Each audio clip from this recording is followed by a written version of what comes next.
Hi, everyone, and welcome back to Decoded by Divers. I'm your host, Dina Matar, and today we're going to be speaking with Jay, the VP of Marketing for Ava Labs. And we're going to be talking about all things Avalanche, Ava Labs, AvaCloud, and the pronunciations, which I apparently didn't get right. And Kat, was that right?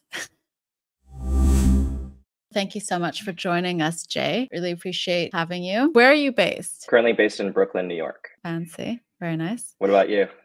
I'm in Dubai. I feel like it sounds better than it is these days because everyone's in Dubai now.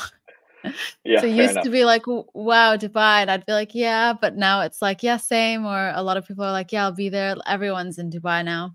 It's becoming the new Yeah, hub. especially in crypto. Exactly. So that's why I mean specifically, yeah. I like to start these things with, from the very beginning. So I'd like to hear your story. Like you, Jay, what is your background and how did you get into first the Web3 world? My background's a little strange. I think that's probably common in crypto, but I always kind of like to tee it off that way. I started in music, Cool. ran a music publication, founded it, and grew it out to about 1 million readers a year. This was in 2010, 2012, so 2 years after I founded it. And then just around that time, came across Bitcoin totally accidentally, stumbled in, played around, traded, whatever, did all the kind of surface layer stuff. Kind of fast forward to 2015, because of the music publication background, really started to discover a huge interest in marketing, or basically Mm-hmm. selling something by telling stories is how I like to perceive it. And Yeah. so worked at a bunch of different agencies. And the most recent ad agency I was at was called Ogilvy and Mather, and this is when blockchain started to become a lot larger within the client sets that I was working with. And of course, in 2015, even there weren't that many people that were knowledgeable about the space, and I think I had a fair amount of knowledge about Bitcoin, of course, but also Ethereum and just all the different intricacies. So kind of chased that Mm-hmm. a little bit, and then founded my own crypto agency within Ogilvy, focused on that for a few years. And then that's when I feel like the rabbit hole starts to broaden a little bit, goes a little bit deeper. Got hired as a head of marketing for a company called Fluidity in 2017, 18 approximately. And we did two things. We had a decentralized exchange called AirSwap and a security tokens subsidiary called Factora. So now it seems like it's been rebranded as real world assets, but at the time it was security tokens and utility tokens. Those were the two main things. And Mm-hmm. then in 2020 was hired as the marketing lead for Ava Labs. So have been part of this organization for about 4 years. Avalanche is a little over 3 years old. There's a bunch of different things in between, of course, but those are kind of the big highlights that gets me to this conversation today. I mean, it's pretty impressive. Like Ogilvy is a massive agency for in the traditional world, so I think it's pretty impressive that you were able to build something within there for this industry. So let's talk a little bit then about Avalanche. How and why was Avalanche created? What was it problem was it seeking to solve that like the other blockchains like Ethereum, weren't able to do? I like to describe this in two ways. So for the crypto savvy group, I would say there were platforms that were out there, smart contract enabled platforms that just Mm-hmm. weren't as performant as you would expect. Performant enough to perhaps beat out kind of the benchmarks that were set forth by the industry for Web3, but also the benchmarks that were set forth by just the, I guess, status quo of Web2 systems, Visa, MasterCard, those types of payment rails. Yeah. There's of course other components of it, like what seems to be pretty prevalent in the crypto space is the term blockchain trilemma, which just means there's three variables. It's hard to solve all three at the same time. So that's Mm-hmm. speed and performance there, decentralization, and then also security and low cost sometimes gets thrown in there as well. So Avalanche addresses all pillars, and that's kind of the crypto savvy explanation. I would say the non-crypto savvy explanation is we just needed a payment system that truly empowers the individual, not the entities. And so I think that's kind of the more simple way I would describe it. And I guess to kind of level that up a little bit more, a system that can scale to the world's demands. Right now, the industry is still fairly very small, Mm-hmm. and of course, as more users start to use the or more people start to use the applications on top of it, you need a system that can keep chugging along as it would be if it was less in demand. Okay. I mean, that's interesting. I think for you specifically, because there's a lot of blockchains that exist right now, and a lot more that are like probably in the pipeline, layer ones, layer zeros. What excites you about blockchain technology? I'd say just because also basically based on what you've just said for Avalanche, I think specifically from where you guys want to, prioritize the users per se. I think that's something that's become a very common goal for a lot of people, which is why a lot of layer twos have also come in for the same purpose of these low costs and things. So what is it specifically about blockchain technology in general that you find the most like exciting in general, and also maybe about Avalanche? For blockchain, I think my excitement has grown in phases. So Bitcoin to me proved out that true peer-to-peer payments, not one that Mhm. is facilitated by kind of like masquerades as peer-to-peer, kind of like Venmo, where they or PayPal, for example, they have centralized systems that they own completely. But of course, at the top layer, users can send and receive value more or less in quotes peer-to-peer, right? But with Bitcoin, you have a system that is run by the people who are participating in it, and then also then be able to facilitate those peer-to-peer payments. So that was kind of step one. But then the next phase really was the advent of smart contract technologies. Smart contracts now enabled applications to be built. So not only can you have simple transactions, but you can have more complex transactions that follow the UX or follow the flows of a more advanced application that you or I have been used to, or everybody has been used to for the last 10 or so years, especially with the advent of mobile applications. So I think the kind of summary there would be, again, a true peer-to-peer system where the user, the individual is really empowered to maximize the value received and sent. That's really what excites me about blockchain. There's probably so Mhm. many more things that we can't even fathom just simply because we're still very early. We have very basic Yeah. functions on top of it, but those are kind of like the sweeping kind of generalized points that I'm super excited about. That's fair enough. I think for sure we are very early. I think I've been hearing quite a lot of other potential utilities for blockchain, not that don't exist yet, but I think that we're definitely on the right path. Speaking of, different industries that would use blockchain, I think one in particular, which you guys are kind of, taking over supposedly, is gaming.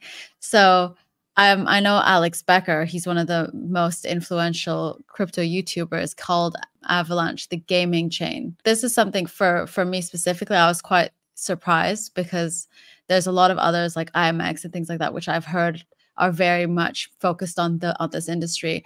What changed? Was this always a part of your guys' plan, or how did this happen? I would say gaming has been a pretty strong focus of ours for the last probably three or so years. I guess the interesting part is like, when has this peaked up into the public view, or when has it gotten more excited?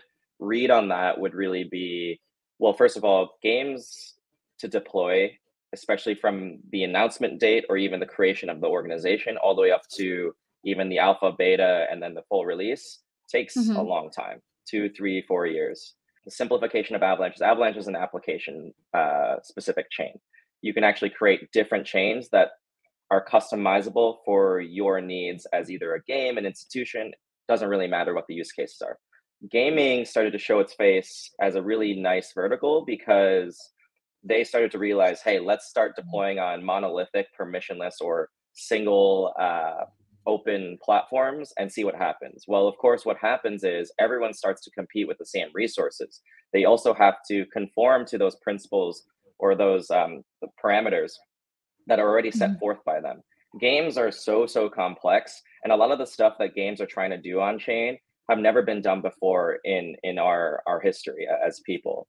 And so I think there's a lot of experimentation happens, and there are also a lot of mistakes. There's also right decisions, and so I think Yeah. people start making maybe the mistakes on the monolithic chains, and then start to realize, okay, well, we need a little bit more flexibility in what we're doing because we have so many different functions that we want to try, but we are purely limited by just this permissionless platform. So with Avalanche, Avalanche is again able to let you customize your chain and also let you own your own blockchain or blockchains as a multiple kind of more complex network. There's plenty of games that are using multiple. There's also institutions that are using that. So this has been pretty much going on, like I said, for the last 3 or 4 years. And then now is when I feel like some of the games that have been talking about this a lot are now saying, okay, enough with the talk. We've been building for 3 years. Let's actually have something to show for it. And Yeah. some of those dates are coming close. So I think Alex and a bunch of other people have been following this. The trailers are coming out. They're getting excited. Obviously, it doesn't just take one game to start a narrative. It takes multiple. And so I think that's what you're seeing right now. And then the other blockchains, I feel like, might be seeing the same thing too, depending on their level of success. But for us, that's definitely something that we've been seeing a lot the last year or so.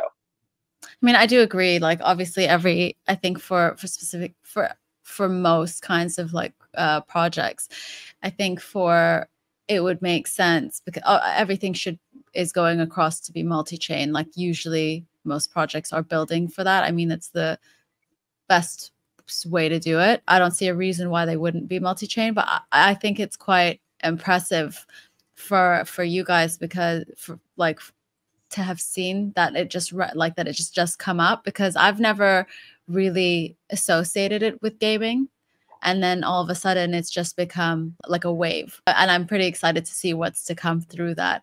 So where do you see gaming going in the next few years? And I mean this as an overall industry, not just with Web3.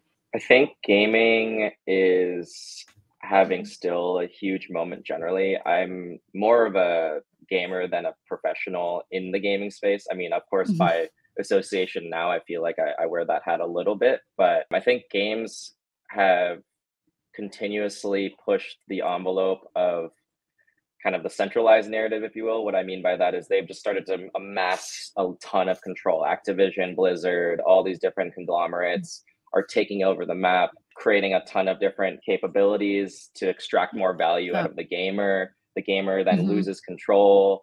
And so with blockchain technology, I feel like the gamers within that community started to realize, okay, well, maybe we can start to flip this industry on its head. I think blockchain, there's other industries, emerging tech, maybe even AI. I'm not really too sure on specifics there, but there's probably a lot of different industries that are starting to tackle that problem. And eventually some of the big players are going to have to address this head on, right? If this ends up working, of course, they're going to have to address this head on, but usually it's kind of like the frog in boiling water analogy. You're going to start to feel something a little bit off. And those that don't really like address it, I think are going to just get left behind. And then the ones that do, hopefully will take enough calculated risk to start to maybe mold itself in a different direction. And then of course the indie kind of smaller shops will also do the same thing as well. So broadly speaking, I think there's going to be a shift in how things work, hopefully more in the decentralized area, but also admittedly, as I kind of alluded to earlier, it's easier said than done. So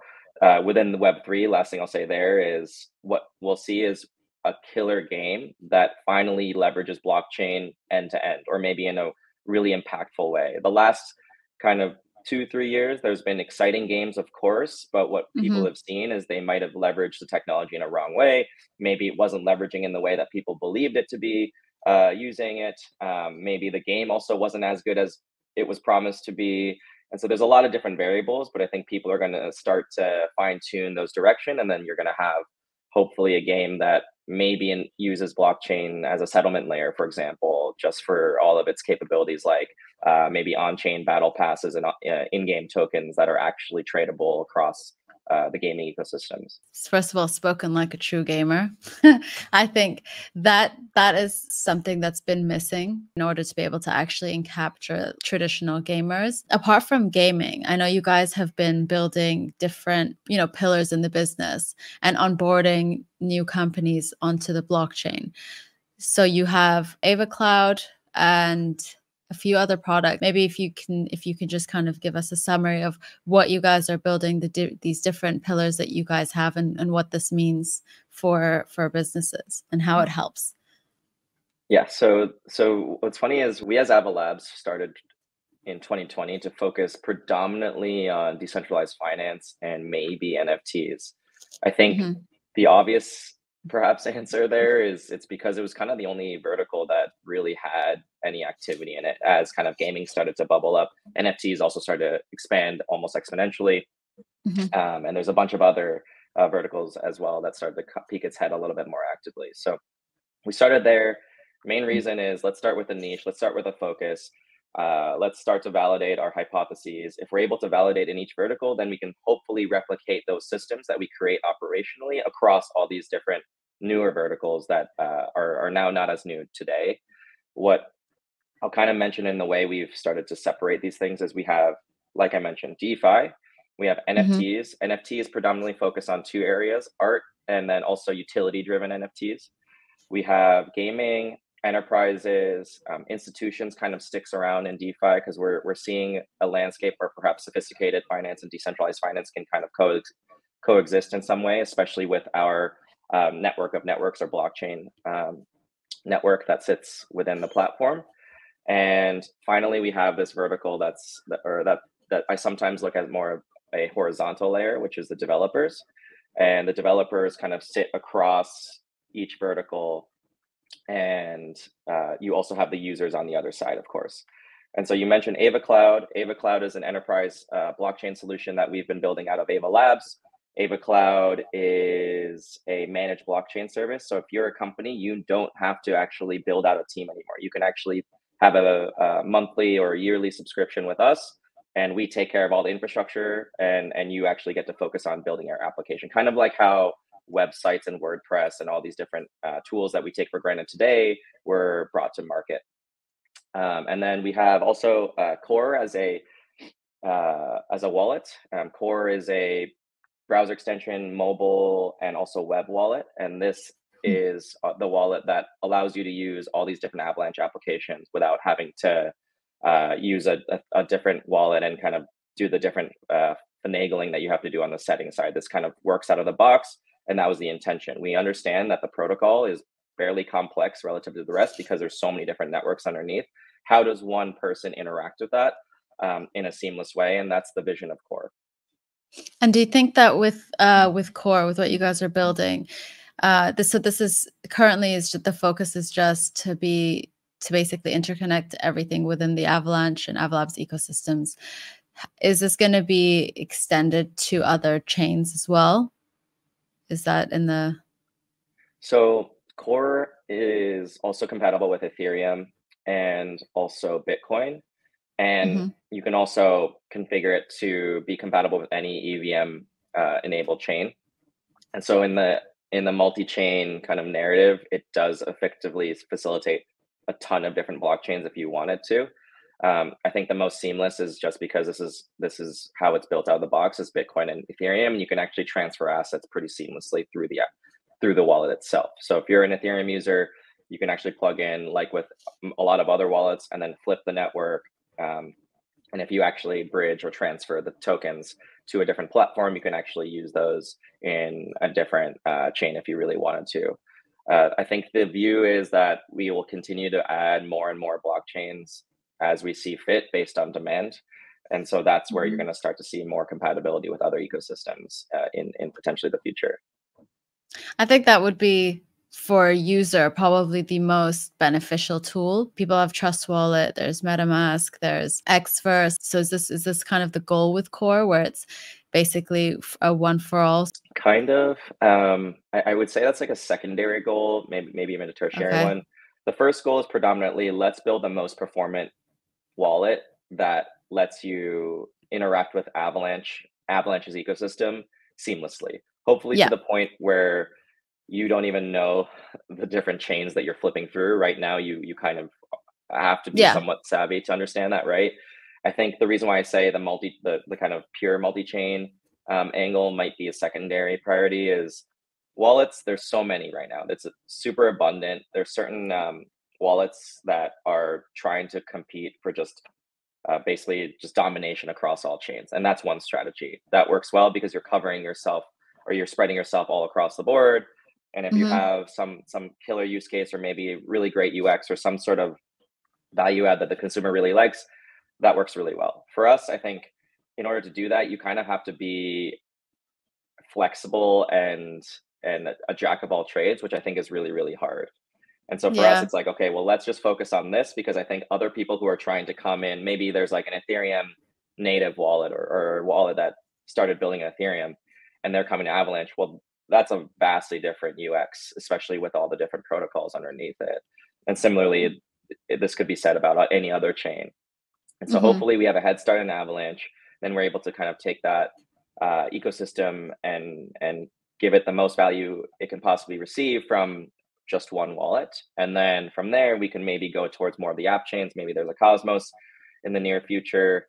Polkadot, I guess, is also an app chain, I believe. And so you can start to replicate it that way, and then start to kind of take the priority a little bit more slowly, step by step. And so that's kind of the loose vision. But of course, multi-chain, I think, is what Hmm. most people are starting to switch over to. I think early days, you either picked one or two chains max.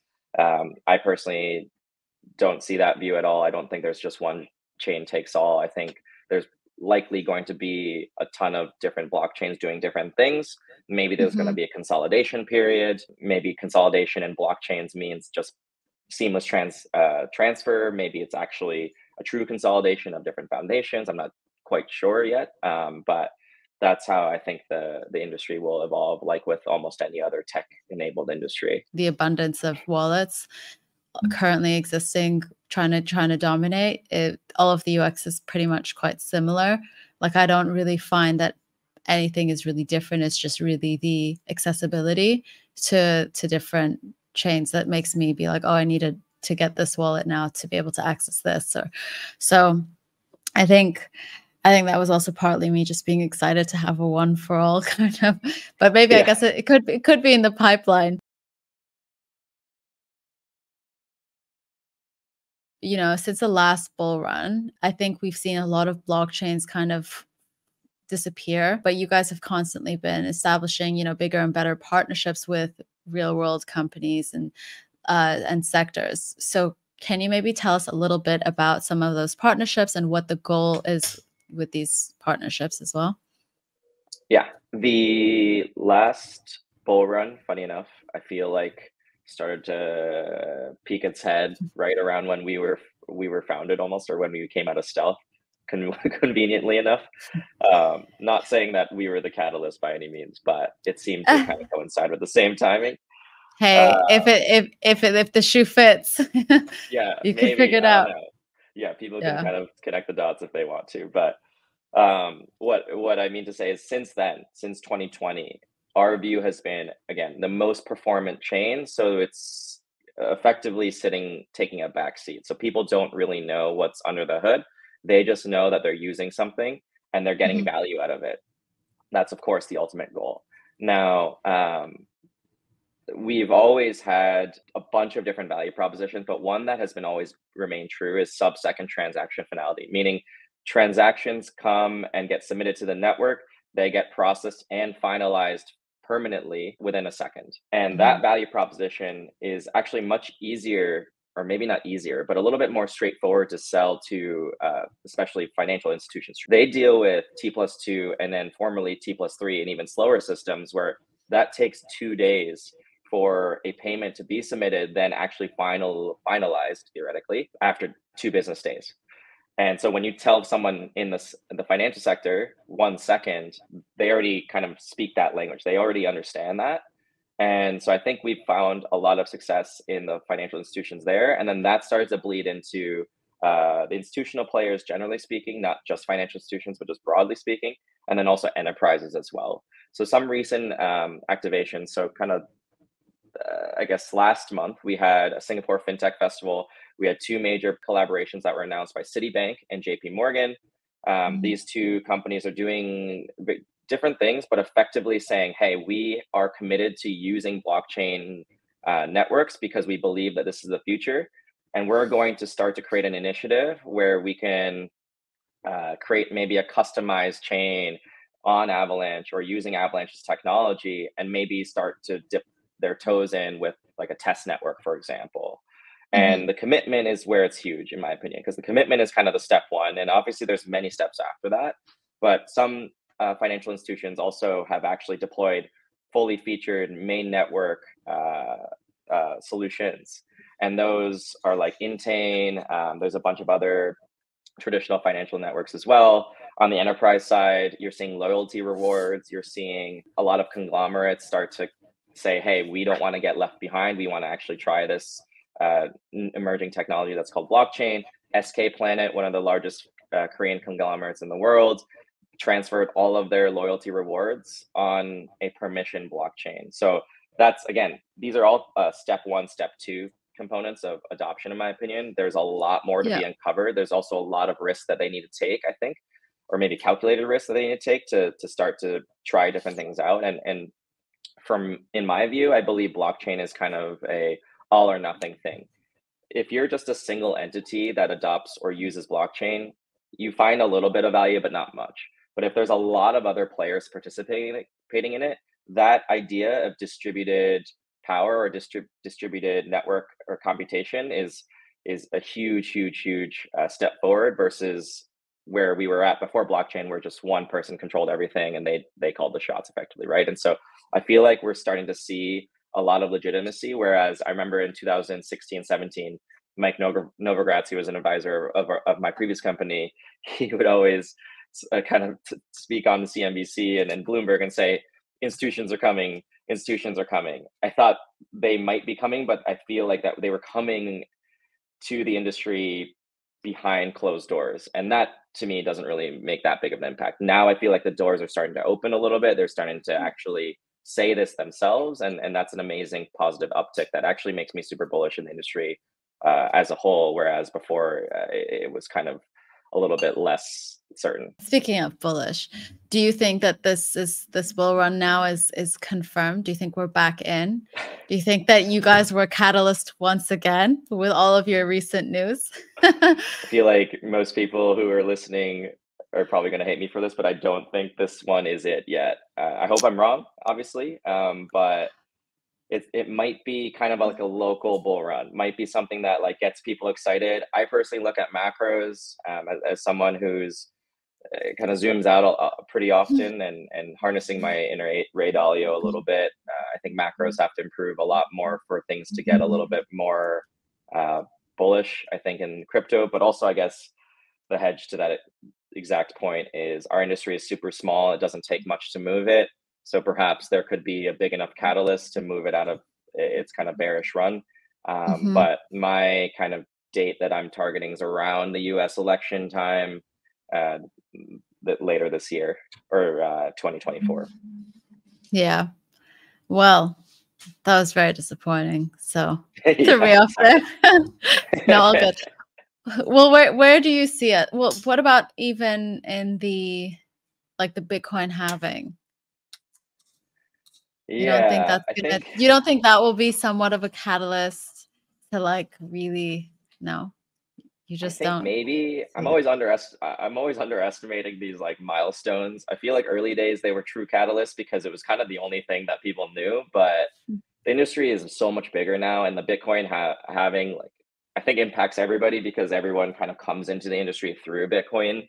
But that's probably going to change in the next bull run, maybe, where there's other ways people enter. Or actually, even last cycle, I would argue that some people kind of leapfrogged Bitcoin and came into the industry through NFTs.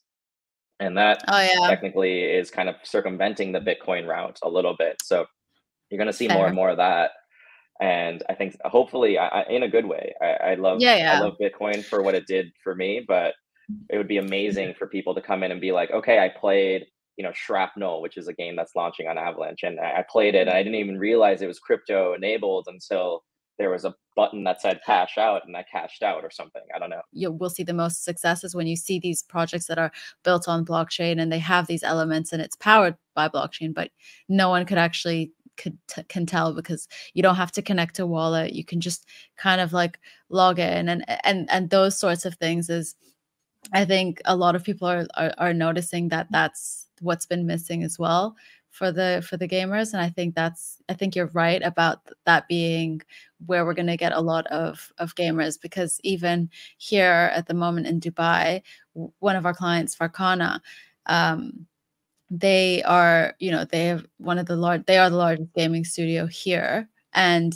they have a game that's already available for people to test in gaming cafes. So where people are playing Counter-Strike and all these other games, people can just play it, and so you don't actually see the elements of blockchain. But I think that's probably where we'll find the most power. And I think Shrapnel obviously is the same. It will be quite exciting to see. I mean, Shrapnel has been something that everyone's been waiting for, my team included. We've been waiting for. So forget that this is no longer the bull run that you're expecting.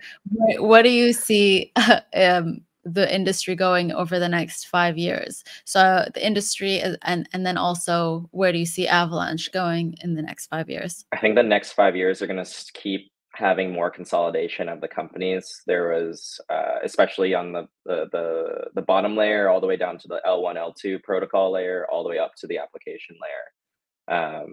And even especially also companies that just don't exist and don't get actually consolidated, which happens all the time. Think back to the ICO era. So I think 5 years, that's always going to keep happening, especially as this industry as a whole tries to find different areas of market fit. I think, specifically speaking, I think stablecoins are continuing to have a ton more traction because that's a killer application in itself. It actually digitizes the dollar or whatever fiat currency that you're used to. So that's a really important innovation that I think needed to prove itself out. Hopefully, there's also going to be other ways that stablecoins can remain stable or pegged to the dollar. And I think even the last cycle brought in, in hindsight, it doesn't seem that great. But Luna, for example, for me, I thought was an interesting model, but a highly risky one, admittedly, right? And so just because something is highly risky doesn't mean it can't work, in my opinion. It just has a lot of bumps or maybe hurdles that it has to face along the way. Other areas, I think infrastructure will get a lot stronger. There's all these different tools that can basically give a big boost to the L1 or L2 that's sitting underneath. There's APIs, there's RPCs, there's all these different SDKs that now are being created, so you can actually more easily build smart contract enabled applications on these platforms. So infrastructure is, I think, the second piece that I think is going to change drastically. Hopefully by the end of the 5 years, we'll actually have some really strong players that allow you to, again, like you mentioned before, use an application without even knowing that it's blockchain enabled. I think right now you're like seeing that a little bit, but not end to end. You're seeing parts of it, but not entirely, right? And then I think the last piece is, by 5 years, I will think that DeFi is much more mature, probably has 1 or 2 additional cycles that it's experienced. NFTs also, especially the utility driven ones, are going to be just as ubiquitous as it is for DeFi applications with kind of the Web3 space, hopefully with non-Web3 folks as well. And then I think games will probably be in its second-ish cycle, where there's probably a handful of key use cases that have somewhat proven themselves. And so now everyone's going to start to rally around those. Right now with gaming, as an example, people have ideas, but it's mostly in theory. And I think practice and actually deploying is really, really important, because you never know how people interact with these things. Where have you been seeing like trends with enterprises? With enterprises, I think earlier we were talking about how adoption has started to pick up a little bit more. And I think that just takes time, right? But I think the specific trends we're seeing is kind of the low hanging fruit, the really maybe obvious in the context of blockchain theory that can enable more value for these enterprises is starting to come through the surface. What I mean by that is loyalty rewards, like I mentioned before, is one of them. Loyalty rewards is basically a payments enabled network, again, controlled by one or few entities. And now they're saying, hey, well, let's actually start to put that on chain, but then take it a step further by starting to see, okay, well, maybe we can use NFTs to be a little bit more dynamic. We have very distinct view on each user or each loyalty reward member's financial activity effectively.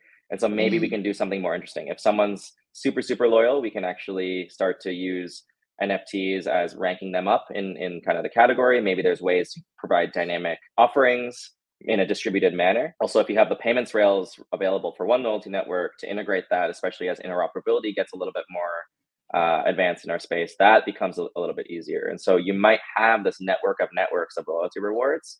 And so that's kind of one use case. Other ones are making operational efficiencies better. So there's a company called Lemonade that we've been working with for the last 3 years. Lemonade is a large insurance company in the Web2 space. They realized insurance, generally speaking, is for people with money, just in a simplified manner. People who don't have money can't really buy insurance products because the premiums are too high and they just don't offer that coverage. And so if you have a network that eliminates the inefficiencies or minimizes the inefficiencies and allows kind of the single source of truth payments layer or value layer, you can now have a marketplace, or you can now have a platform that enables insurance premiums at a very, very, very low rate, and also coverage that may only span like $10-15. I'm kind of using arbitrary examples, but maybe if you're Yeah. a farmer and you have a tiny plot of land, you only need $100 of insurance to pay a $10 premium on that. And that's so cool that you're able to actually open up the product offering that for the longest time has really only been for a small subset of the people in the world. So these are all kind of different trends that we're seeing again. And I think large corporations, large enterprises, they need social proof. They need social proof within their peers for them to want to take a leap forward. Yeah. And so I think in the next year or so, with AvaCloud hopefully at the helm, you're going to see a lot more enterprises started to take that plunge. And especially in Asia Pacific markets, that's where we're really kind of doubling down in the last year or so. Loyalties, rewards programs are extremely popular. I mean, looking at just airlines alone, everyone's just collecting those points. Right.